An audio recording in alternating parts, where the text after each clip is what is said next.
మిత్రమా, మనం ప్రేమ చూపించలేదని ఏడుస్తారు. సరేలే, మనదే తప్పేమో అని తగ్గి ప్రేమ చూపిస్తే వాళ్ళు ఫోన్ ఆర్ మెసేజ్ చేయకపోయినా, మనల్ని పిలవకపోయినా, బాధల్ని షేర్ చేసుకోకపోయినా, ప్రేమ చూపించినా మనల్ని ప్రేమించరు సరికదా. తిరిగి నాటకాలు మనవని నిందిస్తారు మిత్రమా. తెలుసుకో, వాళ్ళకి కావాల్సిందే నీ ప్రేమ కాదు, నిన్ను ఏదో ఒక విధంగా తప్పు చూపించాలన్న తపనే తప్ప నీ మీద ప్రేమ పెంచుకోరు. అలాంటి వాళ్ళ కోసం పరితపించకు మిత్రమా, దిగజారకు. నీళ్లు లేని బావిలోన ఎంత తోడినా మట్టి వస్తుంది, కానీ నీళ్లు రావు కదా. అర్థమైందనుకుంటా. ఎందుకు అంత ఖర్చు పెడతావు చెప్పు? ఆర్భాటాలు ఎందుకు పోవడం? అవసరమా అంటారు. అవసరమే, తప్పదు. కొన్ని అవునన్నా కాదన్నా సరే ఇది నిజం. 10 మందిలోకి వెళ్ళినప్పుడు మన వ్యక్తిత్వాన్ని చూడరు.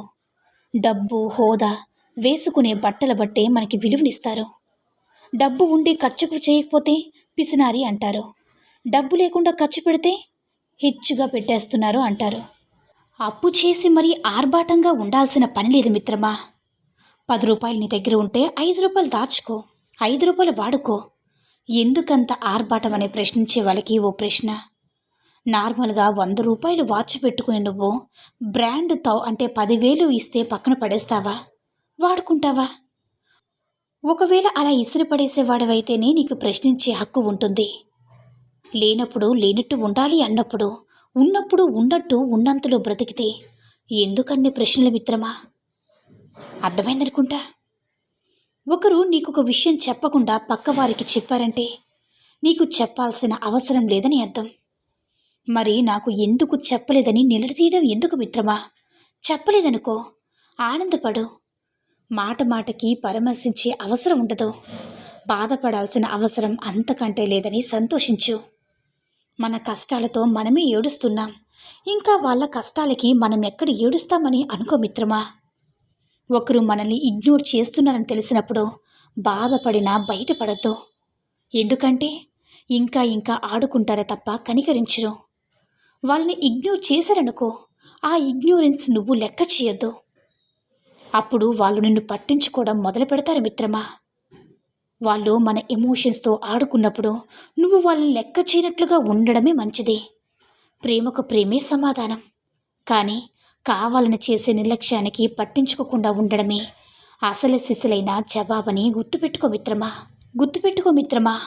జీవితంలో అందరూ చేసే పెద్ద తప్పు ఇదే.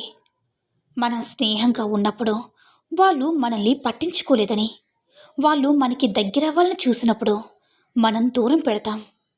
వాళ్ళు దగ్గరైనప్పుడు మనం క్షమించగలిగి ఏమీ జరగనట్టు సరికొత్త ప్రయాణం మొదలు పెడితే మనం ఆశించిన బంధం దొరుకుతుంది. ఏం చేయగలనో చేసి చూపించు, నన్ను నిరూపించుకుంటా అంటున్నావు అంటే వాళ్ళు నీ గొప్పతనాన్ని ఒప్పుకోకపోతే నువ్వు చేతకాని వాడవని ఒప్పేసుకున్నట్లేనా చెప్పు. నీ గొప్పతనం ఇంకొకటి చేతిలో పెట్టద్దు మిత్రమా. నీ ప్రయత్నం నువ్వు చేయు. ఒప్పుకోకపోతే పోనీ. ఒకటి గుర్తుపెట్టుకో, నువ్వు గొప్ప అనుకోబట్టే వాడు గొప్ప, లేకపోతే దిబ్బ. నువ్వు వాడిని ఇగ్నోర్ చేయు. నీతో పని ఉన్నా ఏ పని చేయకు. అప్పుడే కదా గుర్తొస్తుంది, ఒకప్పుడు ఇలా చేసేవాడు అలా చేసేవాడు అని ఇప్పుడు తెలుసుకుంటాడు నీ గొప్పతనం. అర్థమైందా మిత్రమా? మనకి ఒకరి పరిచయం చెడ్డ అనుభవాన్ని మిగిలిస్తుంది. అదే అనుభవంతో సరైన వ్యక్తి పరిచయాన్ని కూడా మనం నమ్మలేము. మంచి కోడలకి మంచి అత్త దొరకదు, మంచి అత్తకి మంచి కోడలు దొరకదు. ఒకవేళ వారిద్దరూ మంచివాళ్ళైతే చుట్టూ ఉన్న ప్రతి ఒక్కరూ వాళ్ళు ఎప్పుడు విడిపోతారో అని ఎదురు చూసేవాళ్ళే, లేకపోతే విడగొట్టేవాళ్ళే. చెడుని చూసి జాలపడతారు, కానీ మంచిగా ఉంటే మాత్రం ఓర్వలేరు మిత్రమా. కొన్నిసార్లు మన ఆనందం బహిర్గతం చేయకుండా గోప్యంగా ఆనందపడ్డమే చాలా మంచిది. అర్థమైందనుకుంటా. ఎందుకు మారాలి? ఎవరి కోసం మారాలి? నీకోసం నువ్వు మారు. ఈ రోజుల్లో నేనెంతే, నేనిలాగే ఉంటా అంటే నడవదు. సరే, మారకుండా ఏం సాధించావు? ఒక్కసారి ఆలోచించు. పాత ఫొటోస్ రీమేక్ చేయడం కాదు, నిన్ను నువ్వు రీమేక్ చేసుకో. మార్పు అంటే తప్పు కాదు, కాలానికి తగినట్టు మారకపోతే చాలా కష్టం మిత్రమా. నా ఆధీనంలోనే ఉండాలి నా భార్య. నాకు చెప్పకుండా ఏది చేయకూడదు నా భర్త. దీన్ని ప్రేమ అనే కంటే కంట్రోల్ పెట్టడం అంటే చాలా కరెక్ట్. నిజానికి ఎవరికి ఎవరు కంట్రోల్లో ఉండరు. మనస్ఫూర్తిగా ప్రేమించి చూడు మిత్రమా. అప్పుడు నిన్ను దాటి ఎక్కడికి వెళ్ళరు. వెళ్ళిపోయే వాళ్ళని ఎలా అయినా సరే ఆపలేం, కానీ నువ్వు ప్రవర్తించే తీరుతో వదిలి వెళ్ళిపోవాలన్న ఆలోచన రాకుండా చేయగలవు. మిత్రమా, మనం పడ్డ బాధ వాళ్ళకి తెలియాలని మనం అదే పని చేసి చూపిస్తే వాళ్ళకి నీకు తేడా ఏం లేదు అంటారు. పడేవాళ్ళు ఉంటే అనేవాళ్ళు ఏదో ఒకటి అంటూనే ఉంటారు మిత్రమా. వాళ్ళు చేసినట్లు మనం చేస్తేనే నొప్పి బాధ తెలుస్తుంది. మంచితనం చేతకానితనం అనుకోకుండా, అలా అనుకోకుండా చూసుకునే బాధ్యత నీది.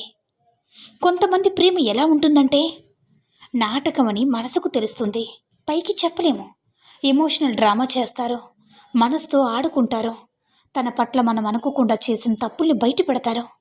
మనల్ని వాళ్ళకి తగినట్లుగా మార్చేసుకుంటారు. వాళ్ళు మనతో ఆడుకుంటారు. అలాంటి వారికి దగ్గరగా ఉండాలంతే, మనసుకు మాత్రం దూరంగా ఉంచాలి మిత్రమా. ఒక విషయం గుర్తుపెట్టుకో మిత్రమా, జీవితంలో ఒక్కసారైనా వచ్చే ఆలోచన మనతో అవసరం ఉంటేనే ప్రేమగా ఉంటారా అని, మనం సహాయం చేస్తేనే వాళ్ళు మన మీద ప్రేమ చూపిస్తారా అని. ప్రేతాత్మ ఎంగిలి ఆకుని అడిగిందట, నిన్న అవసరానికి వాడుకుని పడేస్తారో అయినా హ్యాపీగా ఉంటావు, నేనెందుకు చనిపోయినా సరే అసంతృప్తిగా ఉన్నాను అని. నువ్వు బ్రతికి ఉన్నప్పుడు ఎవ్వరికీ సహాయపడకుండా నీకోసం ఎవ్వరూ ఏడవట్లేదని బాధపడుతున్నావు చెప్పు. నీకోసం ఎవరైనా ఎందుకు బాధపడాలి అని సమాధానమిచ్చిందట. అవసరమని అనుకోకు, నీ ఆసరా అనుకో. అప్పుడు ప్రేమ బంధం అన్నీ నిలబడతాయి మిత్రమా. ఎప్పుడైనా సరే ఒకటి గుర్తుంచుకో, మనం మనలా ఉన్నప్పుడు మన ప్రేమ కనిపించదు. నటించే ప్రేమను మాత్రమే చాలామంది నమ్ముతున్నారు మిత్రమా. సరేలే కదని వాళ్ళకి నచ్చినట్లు మారితే దానికి నటన అని పేరు పెడతారు. మరి ఎలా? ఆ నటనని ఇష్టపడే వాళ్ళకి మనం మారినా నటనగానే కనిపిస్తుంది తప్ప మన మనసు పడే కష్టం వాళ్ళకి అర్థం కాదు. మన ప్రేమ వాళ్ళకి అస్సలు అర్థం కాదు. అందుకే ఎప్పుడు కూడా నీలా నువ్వు ఉండు మిత్రమా. ఒకరు నిన్ను తప్పుగా అనుకున్నారని నువ్వు ఏమాత్రం కూడా బాధపడద్దు. ఒకసారి నువ్వు ఇదే అని వాళ్ళు నిర్ణయించుకున్నాక నువ్వు ఎంత చెప్పినా సరే నమ్మరు మిత్రమా. వాళ్ళు నిన్ను అర్థం చేసుకోరు కూడా.